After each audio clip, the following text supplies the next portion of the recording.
As people of faith, we know that we are supposed to follow Jesus. In fact, those are the very words that Jesus used to call his first disciples. He said, "Come, follow me." And really, that's the same invitation that Jesus makes to every one of us.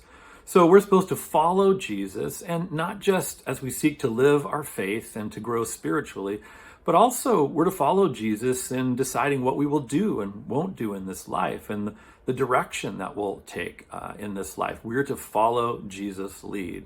Unfortunately, a mistake that we often make is thinking that if we just follow Jesus, then everything's going to be good and easy. And that is just not the case.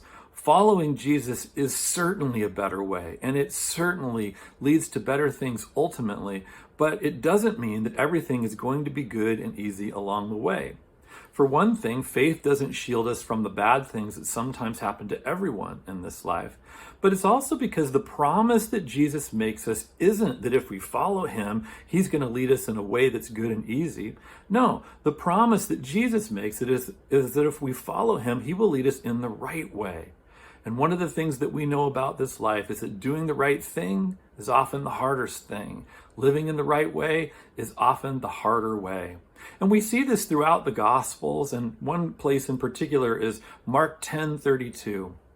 It says this there. It says, "They were on their way up to Jerusalem with Jesus leading the way, and the disciples were astonished, and those following were afraid. Again, he took the 12 aside and told them what was going to happen to him."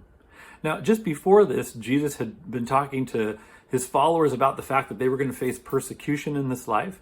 And he told his disciples 2 different times that eventually he was going to be put to death by the Jewish leadership. And so now they're astonished and they're afraid as Jesus is leading them steadfastly up to Jerusalem, the place where all of those Jewish leaders are located. They were marching right into the lion's den, and they knew it.